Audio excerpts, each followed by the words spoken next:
Whether you like it or don't like it, sit down and look at it because it's the best going today. Woo! G5 Jeff TV, hit the subscribe button, hit the like button. Please share this video, support your boy. Support good content at all times. All social media is in the description box, and please hit that bell icon so you can be notified when I drop that heat. This fight been getting talked about for a little while. Gary Russell Jr., Leo Santa Cruz, potentially supposed to be on the Deontay Wilder Tyson Fury card December 1st, 2018 in LA. Now, they haven't officially announced it, but if this fight comes off, it's a unification fight, and it's a perfect fight for both guys. It's a perfect fight for both guys. It's a must-win for Gary Russell Jr. Gary Russell Jr. needs this victory way more than Leo Santa Cruz. Way more than Leo Santa Cruz.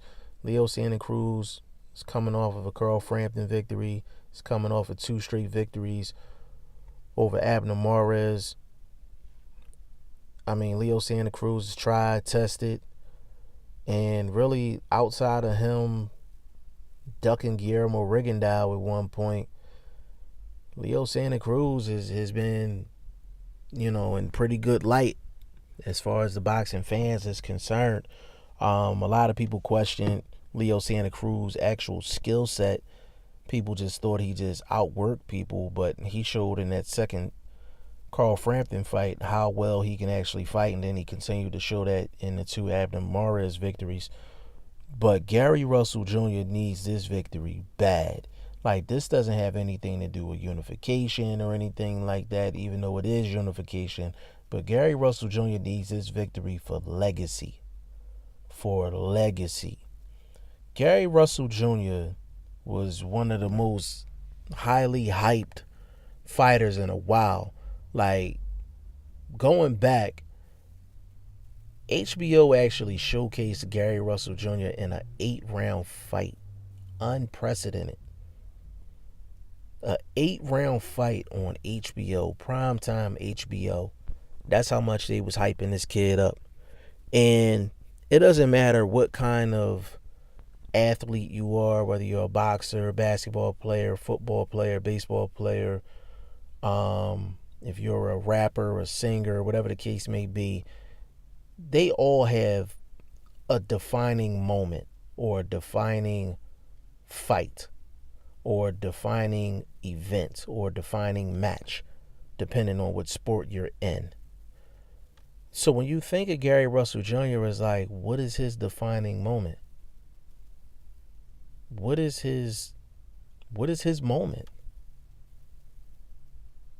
Like, what is his moment? Like, when you think of Gary Russell Jr., what's the first thing that come to your mind? I know there's 3 things that come to my mind when I think of Gary Russell Jr. Off the top, getting schooled by Lomachenko. Number 2, the great hand speed. And number 3, the inactivity. Those are the 3 things that pop up in my mind when it comes down to Gary Russell Jr. So when you're a boxer and someone mentions your name, like, you don't want those things to be mentioned. Like, he doesn't have a career-defining victory. It seems like he hasn't stepped up to the plate to show that he's the best. He doesn't fight enough. So when people think of Gary Russell Jr., a lot of people think that Gary Russell Jr. has not cashed in on all of his potential. And then it seems like he's not even really interested in the sport. Like, and you don't have to be a boxing fan as a boxer, but he seems like he doesn't have the desire to be great. Seems like he kind of just wants to make the best business decision and make the best money at the end of the day. And I always felt like Gary Russell Jr. overvalued his worth. You know what I'm saying? And we all know the old saying, like, you're worth what a person is willing to pay you. That's your worth. So I think a lot of his inactivity has to do with he thought he was worth more than what he actually was. And it's like, where is Gary Russell Jr. actually selling? You understand what I'm saying? And this is no hate towards Gary Russell Jr. I like him as a fighter. But facts is facts at the end of the day. Like, what arenas is he selling out? What fan base does he have? Like, he hasn't had a defining moment to define his career. So this fight with Leo Santa Cruz, this is a extremely important fight. Because if Gary Russell Jr. loses this fight, then the three things that you're going to think about when you think of Gary Russell Jr. is that he lost to Vasily Lomachenko, and he lost to Leo Santa Cruz, and he has good hand speed. That's going to be Gary Russell Jr.'s career if he doesn't win this particular fight against Leo Santa Cruz if it comes off.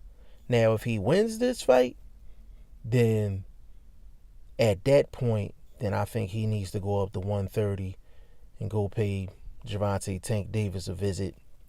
He needs to go to 130, fight maybe a Tevin Farmer for a title. Because at 126, nobody else is going to fight him. Carl Frampton's not going to fight him. Josh Warrington's not going to fight him. Abner Mares is moving up to fight Tank, so he's not going to fight him. Leo Santa Cruz is really the only guy at 126 that should be of interest to Gary Russell Jr. And if Gary Russell Jr. can get the victory, he needs to move up to 130 and make it happen at 130 and really hit the gas pedal when it comes down to his career. But this is a very, very good fight, very intriguing fight if it comes off, because yes, Gary Russell Jr. has a lot of speed. He's way faster than anybody he's going to be in the ring with. But Leo Santa Cruz, that punch variety, that punch output, and that pressure that he puts on, can Gary Russell Jr. handle that for 12 rounds? And then Leo Santa Cruz has shown over the past couple years that he has boxing craft. Like, he don't just walk in the front door and say, hey, here I am. No head movement, no nothing. So he's showing skill in there as well. So I hope this fight comes off. This is a very, very good fight. And I'll be tuned in if it comes off. Y'all let me know what y'all think of the matchup. G5 Jeff TV, hit the subscribe button, hit the like button. Please share this video. Support your boy. Support good content at all times. I appreciate y'all. Peace.